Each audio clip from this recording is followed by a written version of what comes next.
Tracy Moore is Canada's sweetheart. As the host of Canada's national lifestyle TV show, Cityline, she has the ability to connect with everyone, literally. Here's my chat with her.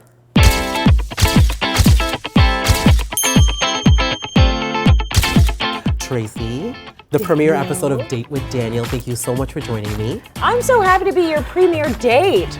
My very first, is this your first date with a gay man? No, it's not.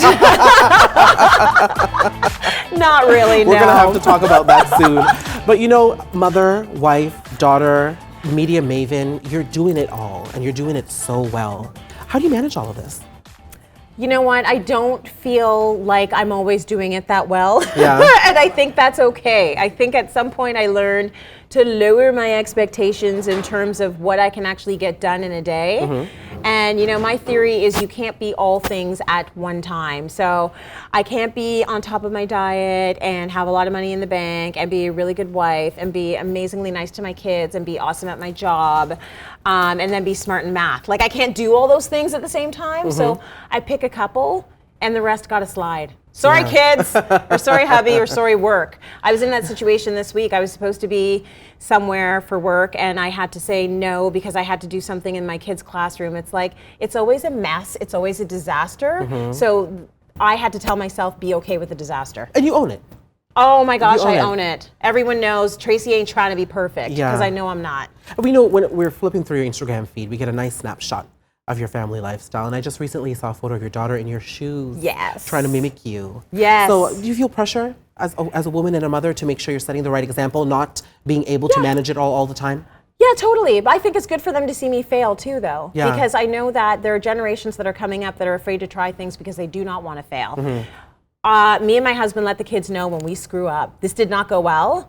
I didn't behave well. I'm sorry. I've got to do this again. I'm sad right now. We lay it out there. Like, we're pretty honest as a family, and I think it's good. Not too much for an 8 and a 5-year-old, because there's only so much they can take.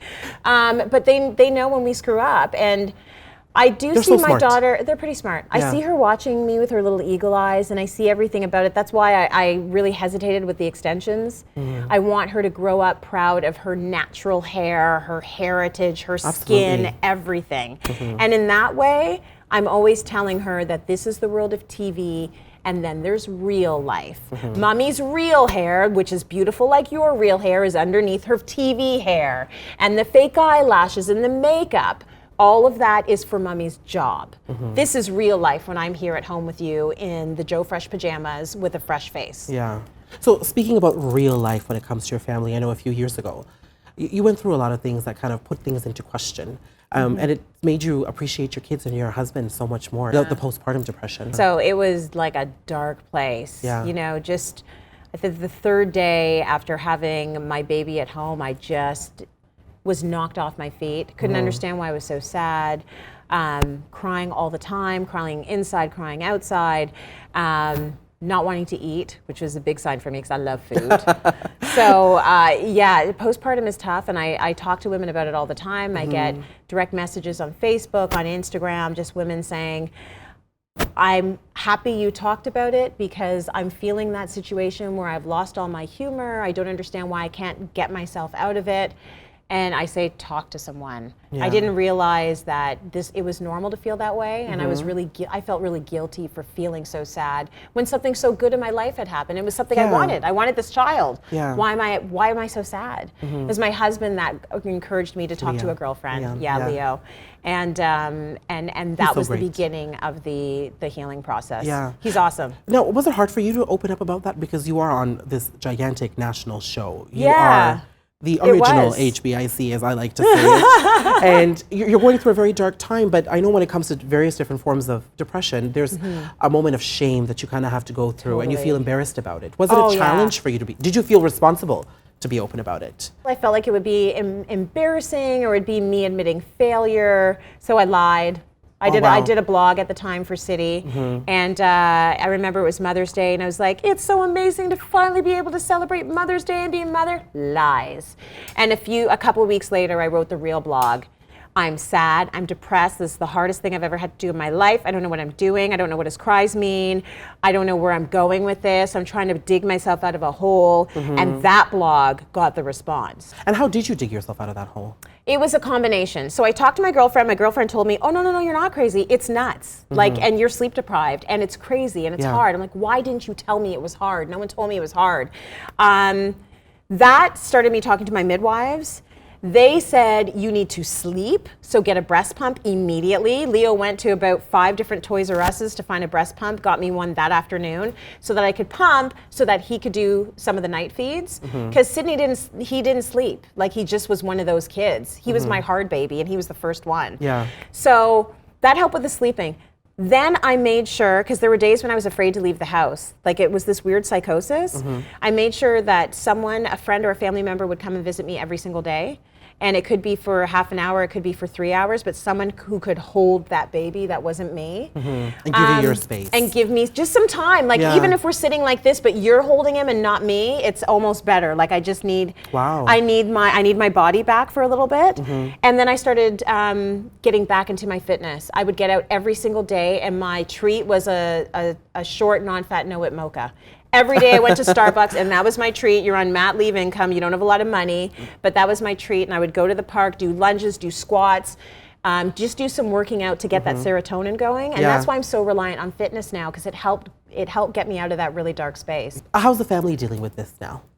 Describe to me your unit and the dynamics going on now. My parents I've never really gotten into it with them. They knew I was sad. They knew I was. Oh, really?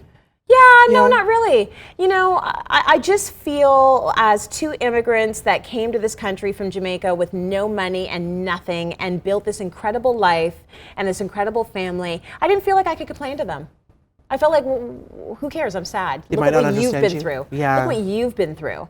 And they might have understood, they might not have, but I didn't really lean on them for this particular problem. I lent on my husband. Yeah. A lot. And that's, he's your rock, really. Absolutely. You always glow when I see you guys together. It doesn't mean we don't fight, but he's awesome. He's like, I call him my momager. He's great with, strategizing. He's awesome for my emotional health. He's my therapist. Because we're in crazy town. When you work in the media, you're in crazy town. Yeah. So you need somebody to pull you out of crazy town and be like, no, this is what counts in life. Remember, like, realness. And he's the one that does that for me. Yeah. Now, speaking of crazy town, things have changed. Things have changed a lot. And there's a lot of us millennials trying to make it onto TV and trying to make it in the media business right now. How do you absorb this changing landscape? Because it's very different. Yeah. And what's your advice to some of us who are still trying to survive these tides, these changing tides? I always say to anyone that wants to get onto the conventional platforms, which, by the way, are going the way of the dodo,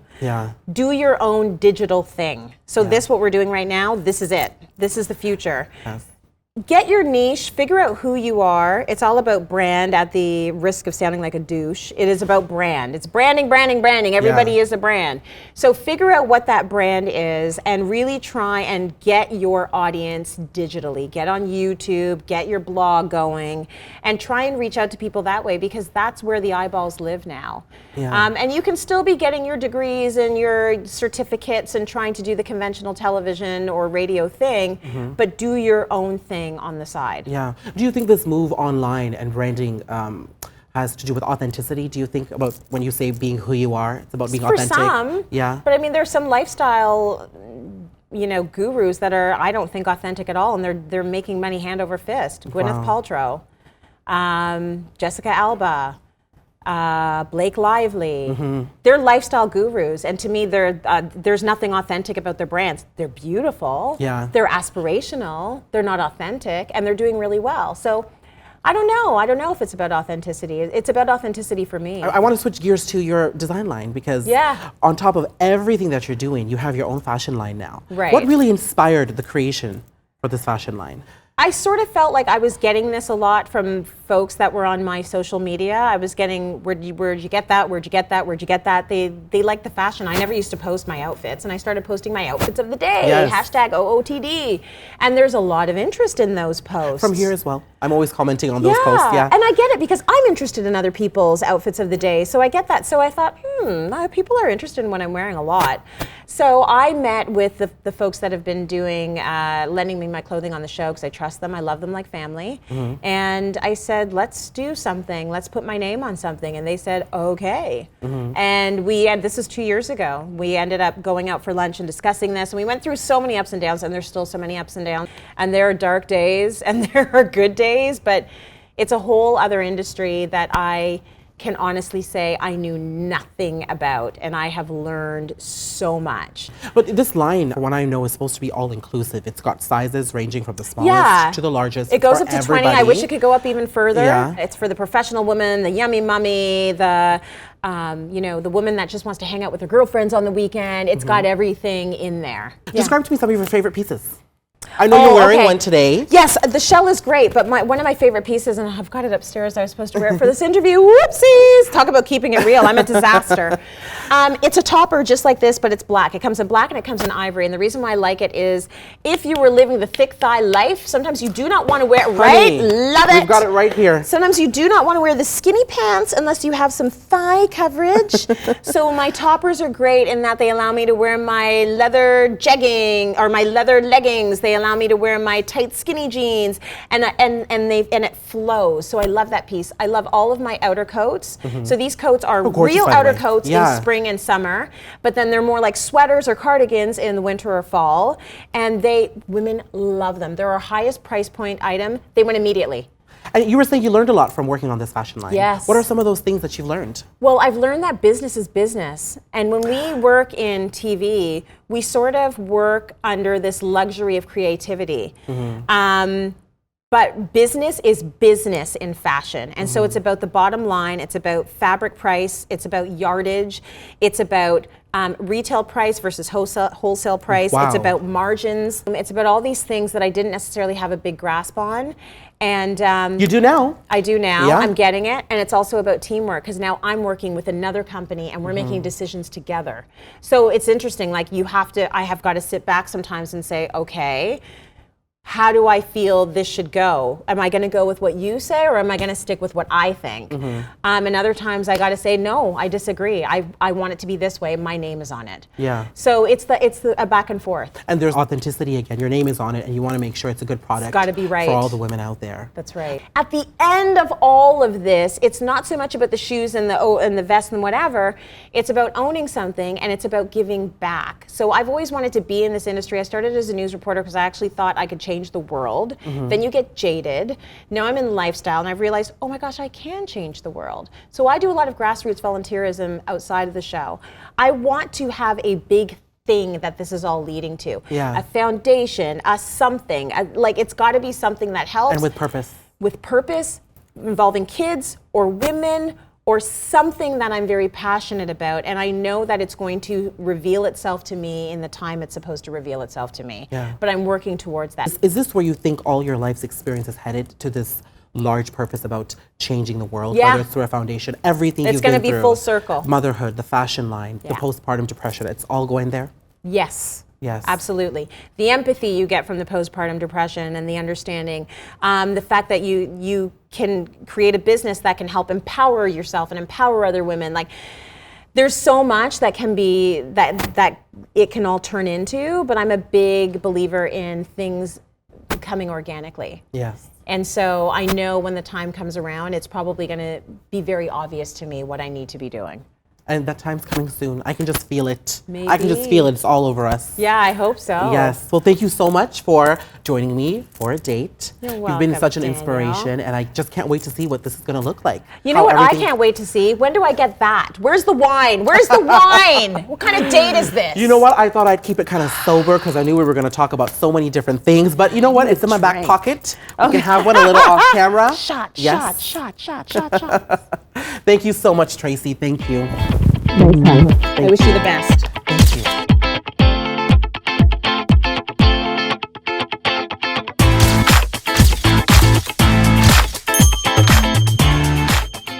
Hi, you're watching Date with Daniel. Be sure to like this video and subscribe to my channel for more fun, quirky, and insightful chats.